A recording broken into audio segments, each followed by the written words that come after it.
Hey warriors, imagine being accused of something you never did. Your instinct is to defend yourself, but what if I told you that the moment you explain, you lose? Today we solve the problem that destroys reputations, confidence and power.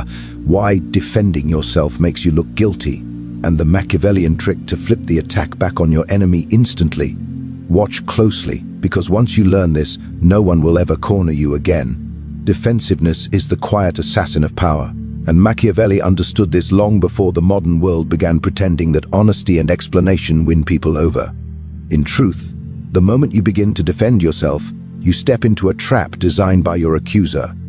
You surrender the throne of control and take the seat of the guilty, even if you have done nothing wrong. Now imagine this as a narrator guiding the audience through the psychology. The accusation drops, the room freezes, and every eye tilts toward you. Your instinct is to protest, clarify, or justify. But Machiavelli would whisper from the shadows that this instinct is not protection, it is exposure. It is the sound of armor cracking before the sword has even touched it. When you rush to defend yourself, people don't hear your words. They hear your fear. They hear the tremor in your voice, the urgency in your tone, the need to convince. And the moment you need to convince, you reveal that you are desperate to be believed. Desperation is not the language of a ruler, it is the language of a man being hunted. The powerful do not chase approval.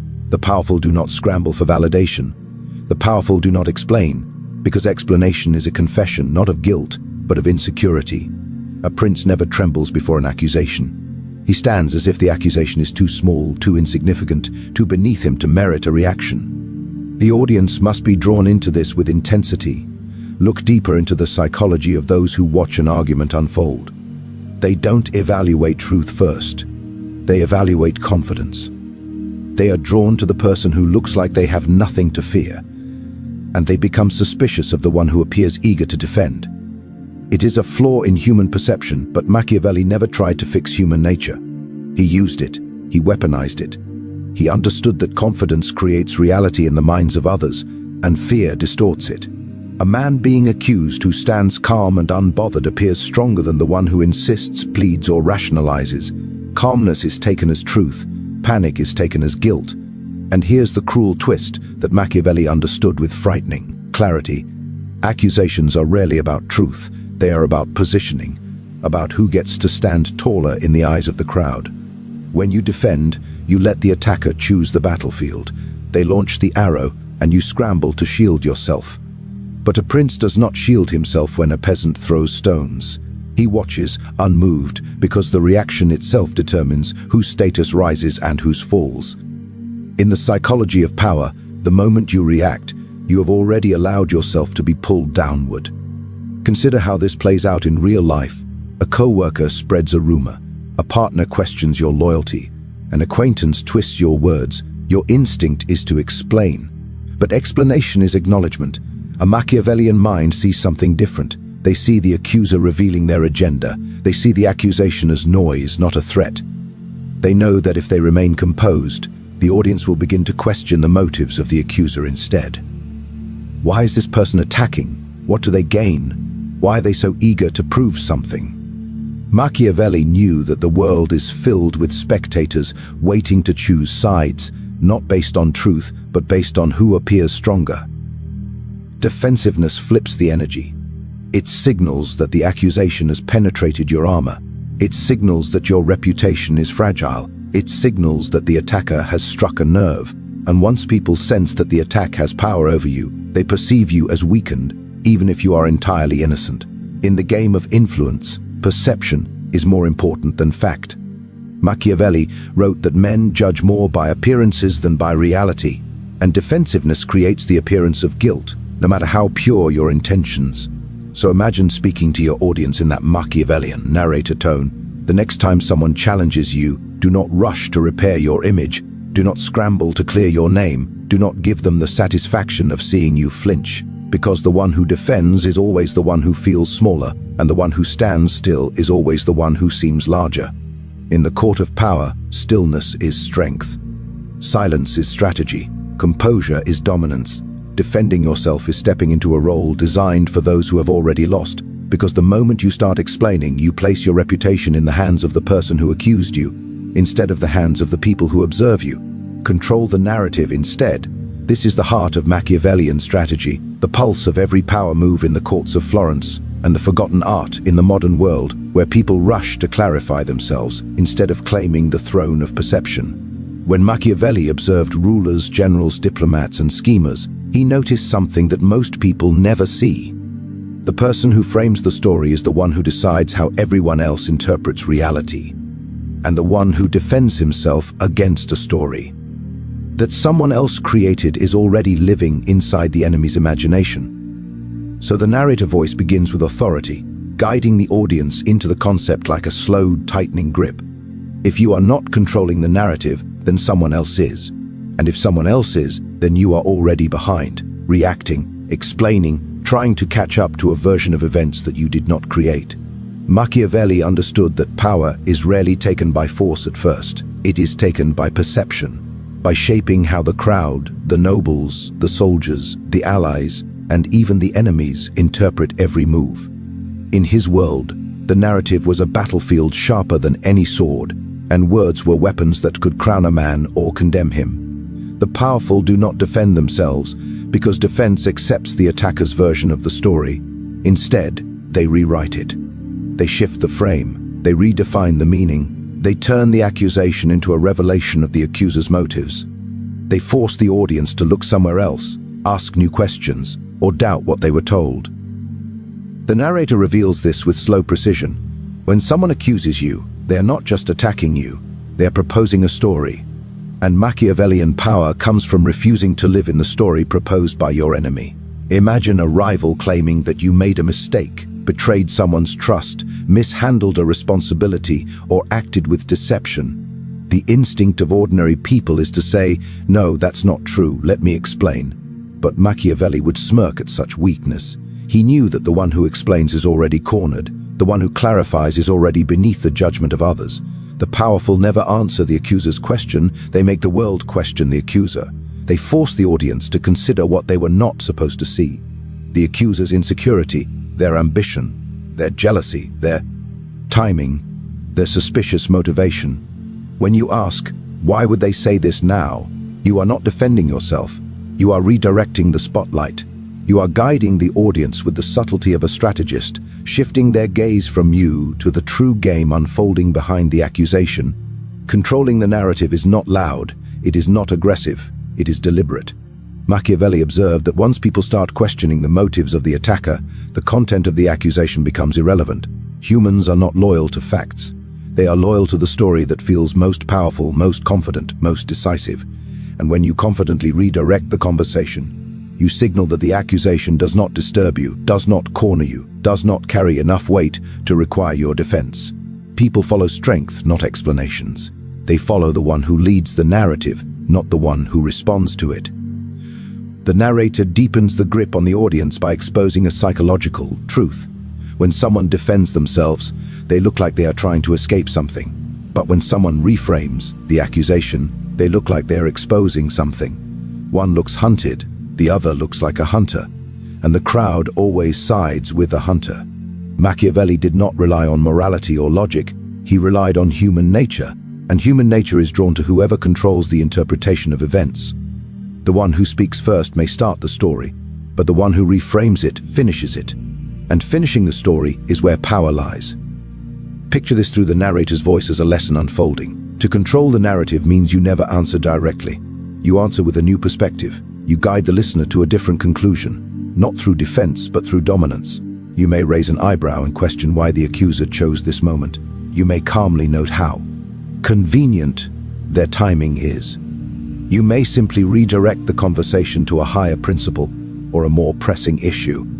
You may even shift the narrative with silence, letting the accuser's words echo awkwardly until the audience grows uncomfortable and begins to doubt them on their own. Because, as Machiavelli knew, control is not about winning arguments, it is about shaping perception. And perception is the throne from which all power flows. Mystery is stronger than clarity, and Machiavelli understood this with a precision that borders on cold brilliance.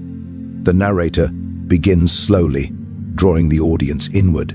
In a world obsessed with explanations, transparency, and proving oneself, there is a secret far more powerful than truth. It is the power of being unreadable, the power of leaving others uncertain, the power of holding back just enough that people must fill the silence with their own imagination. Because the human mind, when faced with incomplete information, does not remain neutral. It creates its own conclusions, its own fears, its own stories. And those imagined stories are often far more intimidating than anything you could ever admit. Machiavelli watched rulers fall not because they were weak, but because they revealed too much. They showed their intentions. They clarified their mistakes. They opened the doors to their vulnerabilities. And once others could read them, they could predict them. Once they could predict them, they could control them. So the narrator lets this truth unfold like a slow, tightening grip. When you defend yourself, when you explain yourself, when you try to clear your name, you strip away your mystery. You give people a map to your thinking. You give them access to your fears. You give them insight into what affects you. And anything people can read, they can use. Mystery forces people to assume. Clarity invites people to judge. Machiavelli knew that the world does not reward those who reveal themselves too quickly. Power thrives in ambiguity. Influence thrives in selective silence. The prince remains unreadable, because unreadability keeps enemies cautious and allies respectful. When people cannot fully understand your motives, they fear underestimating you. They fear miscalculating you. They fear making a move against a man whose strategy they cannot decipher. That fear is its own kind of armor. The narrator continues, guiding the audience deeper. Think about the people who intimidate you the most. It is rarely the ones who explain everything, who show every emotion, who reveal every intention. It is the quiet ones, the controlled ones, the ones who speak only when necessary, the ones who give you just enough to wonder, but never enough to conclude. This is not accidental, this is strategy. Machiavelli understood that mystery makes others project strength onto you, and projection is often more powerful than reality itself. When a prince remains silent in the face of accusation, observers whisper among themselves. Why didn't he react? Why didn't he defend? Does he know something we don't? Is he protecting someone? Is he planning something? The mind spirals, and suddenly the accuser's words lose their sharpness because the accused refuses to play the expected role. That refusal forces the mind of the audience into uncertainty, and uncertainty is fertile ground for fear, admiration, or caution, all weapons Machiavelli valued more than any sword. Clear explanations feel safe to the one giving them, but they give comfort to the listener as well. And when others feel comfortable with you, they feel equal to you. They feel they understand you. They feel they can predict you. But when you remain a mystery, you deny them that comfort. They cannot place you in a neat category. They cannot anticipate your reactions. They cannot guess what lies behind your silence. And this lack of certainty forces them to approach you slowly, treat you carefully, and doubt their own interpretations of your actions. The narrator leans in, voice sharpening. Mystery multiplies your presence. It makes your silence speak louder than another person's arguments. It turns your refusal to engage into a performance of strength. It makes people look at you twice. It makes them reconsider their assumptions. It makes them hesitate before speaking against you. Machiavelli knew that power is not always about action. Often, it is about the space you create around yourself. A space built not by explaining everything, but by explaining almost nothing. To hold power, one must always protect this space. Once you reveal too much, it never returns. Once you defend too eagerly, you show the world where you are weak. Once you clarify your intentions, you give your enemies a blueprint. But when you give the world mystery, you force it to work for every conclusion. You force it to guess. You force it to question itself more than it questions you. The narrator maintains the tension, keeping the audience engaged. Machiavelli understood that clarity is a comfort you cannot afford to give freely. The prince must be seen, but not fully known. He must be heard, but not fully understood. He must act, but never without leaving questions hanging in the air. Because those questions, those silent, unanswered questions, create a gravity around him, a presence that cannot be dismissed or underestimated. And presence, more than words, is what bends the world to your will. Offense is stronger than defense. And in Machiavelli's world, this was not just a principle of warfare, but a law of human nature.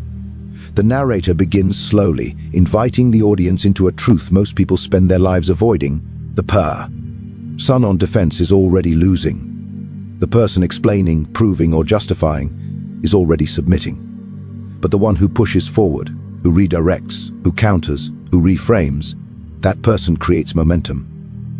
And momentum is power. Machiavelli understood that the strongest position a person can take is the position of initiative, because initiative forces others to respond. In the game of influence, the one who responds is always beneath the one who provokes. Imagine a prince standing in a crowded court. A rival steps forward and makes an accusation. The prince does not flinch. He does not defend. He does not apologize. Instead, he steps forward and dismantles the accuser's authority with a single counter question, a shift so subtle yet so devastating that the entire court gasps. That moment, that shift from defense to offense, is the core of Machiavelli's strategy. The narrator draws the audience deeper. A counterattack is not aggression. It is strategy. It is the art of refusing to be cornered. It is the decision to seize control of the narrative rather than be trapped inside someone else's. Defense, by its nature, is reactive. It means you wait for someone else to strike, and only then do you move. Machiavelli saw this as the behavior of the weak, because it gives the enemy the freedom to choose the timing, the framing, the angle, and the intensity of the attack. A prince never waits. He anticipates. He redirects. He strikes back with a question, a doubt, a challenge, or even silence. But silence delivered with the weight of authority, not the fear of accusation. The narrator explains it, with a slow, controlled tone. The moment you move from defense to offense, you shift from fear to dominance. You reclaim the ground that was being pulled from beneath you. Most people misunderstand the power of offense. They imagine it as shouting, attacking, accusing. But Machiavelli saw it differently. Offense is control. Offense is direction. Offense is choosing the battlefield, choosing the timing, choosing what the audience focuses on. When someone accuses you and you respond with a calm, deliberate counter-question, why does this matter to you so much? You are not attacking them. You are forcing them to reveal their motives. And the moment they reveal motive, the audience sees their agenda. Accusation loses weight. The accuser loses moral ground. The prince regains dominance without ever raising his voice. The narrator tightens the atmosphere. Human beings instinctively respect the one who leads the interaction. Even in conflict, leadership is not about being right. It is about being the one who dictates the direction of the conversation. The one who defends becomes predictable. The one who counters becomes dangerous. And danger, in Machiavelli's world, was not something to hide. It was something to wield. Because dangerous people are respected. They are approached carefully. They are never underestimated. The psychology of offense works because it shifts the pressure. When you defend, the pressure is on you. When you counter, the pressure moves on to the accuser. Suddenly they must explain themselves. They must justify their timing. They must answer your questions. They must reveal more than they wanted to reveal. And the more they reveal, the more you learn about their intentions, their insecurities, and their weaknesses. Machiavelli believed that the person who forces the other to speak first wins, because speaking reveals strategy. And a revealed strategy is a defeated strategy. The narrator guides the audience further into the lesson. Offense does not mean cruelty. It means confidence. It means refusing to let others shape your reputation. It means refusing to kneel in the face of accusation. It means standing with the certainty that your presence alone is stronger than their words. A prince knows that the world watches reactions more than accusations. If he reacts with fear, he looks guilty. If he reacts with anger, he looks insecure. But if he reacts with calm dominance, a question, a smirk, a shift in tone, the world reinterprets the scene instantly. The moment you move from defending yourself to questioning the accuser, everything flips. You no longer look like the one under attack. You look like the one exposing a hidden plot. You look like the one with insight, strength, and control. The accuser, who moments before appeared bold, now stands in the light of scrutiny. Their motives appear questionable, their timing appears suspicious, their confidence begins to crack. And that crack is all a Machiavellian mind needs. because once the attacker hesitates, even for a moment, the crowd senses weakness. And weakness, in the world of power, is the beginning of collapse. The narrator's tone grows sharper, more deliberate. A prince does not win by proving his innocence. He wins by proving his strength. Offense is not about fighting harder. It is about refusing to be placed in a position where fighting is your only option. It is about stepping forward rather than stepping back. It is about taking the role of strategist rather than victim. Machiavelli understood that those who wait to be attacked are already living at the mercy of others, while those who choose the direction of the conflict already own the outcome. So now you understand the truth Machiavelli saw centuries before the rest of the world caught up. Power is never lost in a single accusation. It is lost in the way you respond. The man who defends himself signals weakness before he speaks his first word. The man who allows others to control the narrative becomes a character in someone else's story. The man who reveals too much kills the mystery that protects him. And the man who waits on defense becomes a servant to the momentum of his enemy. But the one who stands, still while being judged, the one who stays unreadable while others demand clarity, the one who reframes instead of reacts, the one who counters instead of collapses, that is the one who holds the throne. Because power does not belong to the loudest voice, the longest explanation, or the most detailed defense. Power belongs to the person who remains in control of perception. Machiavelli taught that strength is not proven through confession, but through composure, not through begging to be understood, but through commanding how others interpret you, not through innocence, but through influence. So the next time someone challenges you, remember what a prince would do. He does not kneel, he does not justify, he does not explain. He guides the story, he guards his mystery, he stays on offense. And in doing so, he wins long before the battle even begins.